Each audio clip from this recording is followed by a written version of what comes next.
اعوذ باللہ من الشیطان الرجیم، بسم اللہ الرحمن الرحیم۔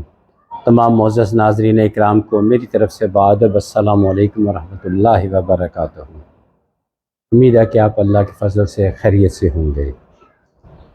آج ایک ڈیفرنٹ ٹاپک میں بات کر رہا ہوں، امید ہے کہ آپ کو پسند آئے گا۔ پلیز بڑے شوق اور ذوق کے ساتھ اس واقعے کو آخر تک سنیے گا، اور ہو سکے تو میرے یوٹیوب چینل کو لائک سبسکرائب بھی کر دیجیے گا۔ میرے نانا جان بڑے لٹریری آدمی تھے، ان کے حضرت علامہ اقبال رحمۃ اللہ علیہ ان سے بھی اچھے مراسم تھے۔ میرے نانا جان محکمہ ڈاک میں اچھے بڑے افسر تھے، ان کا آفس آج بھی موجود ہے۔ محکمہ ڈاک تو وقت کے ساتھ ساتھ کمزور ہو گیا، کوریئر کمپنی اور مختلف ادارے ایکٹیو ہیں، تو لیکن ان کا آفس آج بھی موجود ہے، اور ان کی ہوئی امینڈمنٹ جو انہوں نے آفس میں بہتری کے لیے کیا تھا وہ آج تک نافذ العمل ہے۔ تو انہیں یہ اعزاز بھی حاصل تھا کہ وہ ان کو جناب پیر مہر علی شاہ صاحب ان سے ملاقات اور ان کے ہاتھ پر بیعت کرنے کا اعزاز بھی حاصل تھا۔ جو واقعہ میں سنانے لگا، انہوں نے بہت واقعات، میرے نانا جان نے بہت واقعات سنائے، لیکن جو واقعہ میں سنانے لگا ہوں یہ ان کا سنایا ہوا نہیں ہے۔ یہ میرے نانا جان کے چھوٹے بھائی راولپنڈی سے گولڑا شریف پیدل جایا کرتے تھے۔ دیکھیں اس زمانے میں لوگ کتنے صحت مند تھے، پیدل جاتے اور ایک ٹھکانہ ہوتا، وہاں نماز ظہر ادا کرتے، اور اس کے بعد وہاں تقریباً پہنچ جاتے اپنے وقت پر، اور پھر اس طریقے سے چلتے کہ واپسی پہ مختلف گاؤں سے رکتے ہوئے نماز ادا کرتے ہوئے مغرب اور عشاء کے درمیان جو ہے وہ واپس گھر پہنچ جاتے۔ اور انہوں نے یہ واقعہ سنایا، واقعہ بڑا توجہ سے سنیے گا، کہ یہ جو ولی کامل پیر مہر علی شاہ صاحب جنہیں ہم گولڑا شریف والے کہتے ہیں، یہ بڑی بلند پایہ ہستی ہیں۔ واقعے کا میں آغاز کرتا ہوں، توجہ بڑی ضرورت ہے۔ آپ کو پہلے بھی ایک دفعہ میں نے ویلاگ میں بتایا کہ ایک زمانہ تھا کہ مسجد میں صفیں بچھائی جاتی تھی۔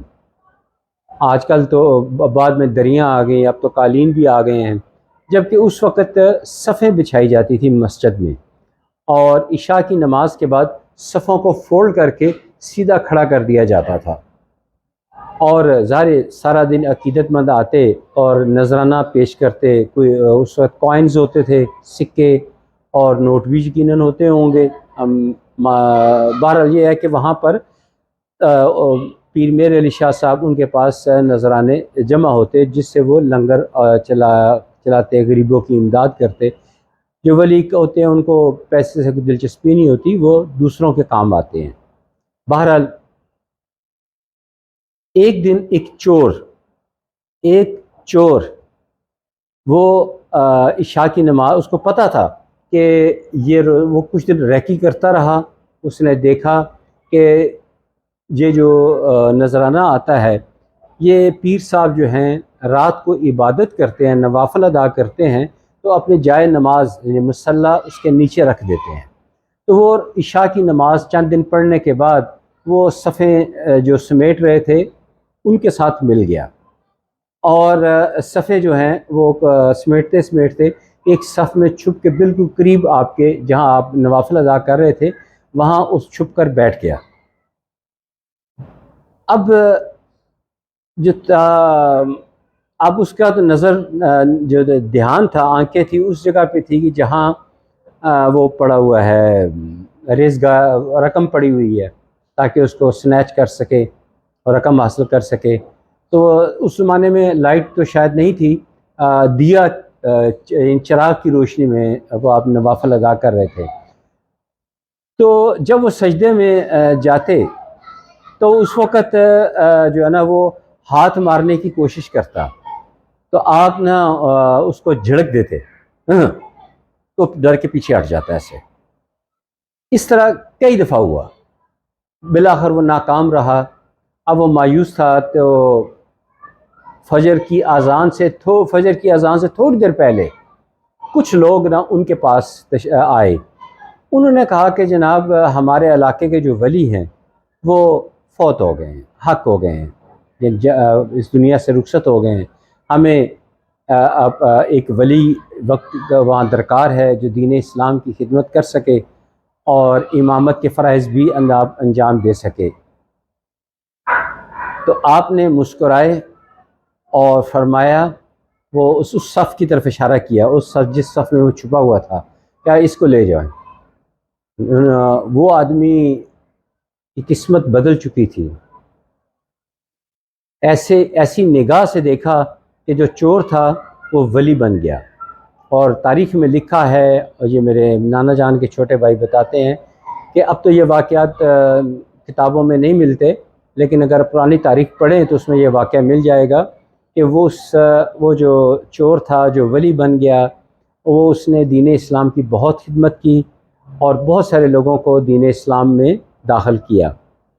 تو اسی لیے کہتے ہیں نگاہ ولی کی تاثیر دیکھی، اس طرح کا ایک شعر ہے، نگاہ ولی میں تاثیر دیکھی، بدلتی تقدیر ہزاروں کی دیکھی۔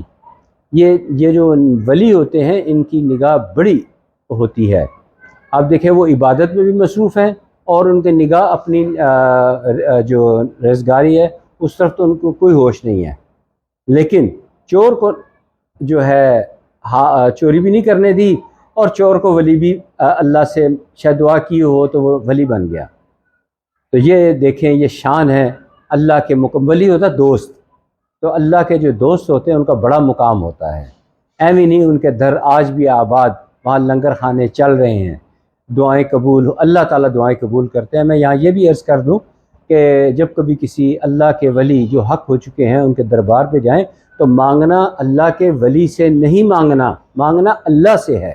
وہاں عبادت کرنی ہے، قرآن پاک پڑھنا ہے، نوافل ادا کرنے ہیں، نماز کا ٹائم ہو گیا تو نماز پڑھنی ہے، لیکن مانگنا اللہ سے ہے، واسطہ دے سکتے ہیں۔ تو یہ واقعہ سنانا چاہتا ہوں، امید ہے کہ آپ کو یہ واقعہ پسند آیا ہوگا۔ میں اس طرح کی باتیں آپ کو سناتا رہوں گا انشاءاللہ تعالی، اور آخر میں مشترکہ دعا ہو جائے، یا اللہ ہم سب کو اپنی حفظ و امان میں رکھنا، صحت اور ایمان والی زندگی عطا فرمانا،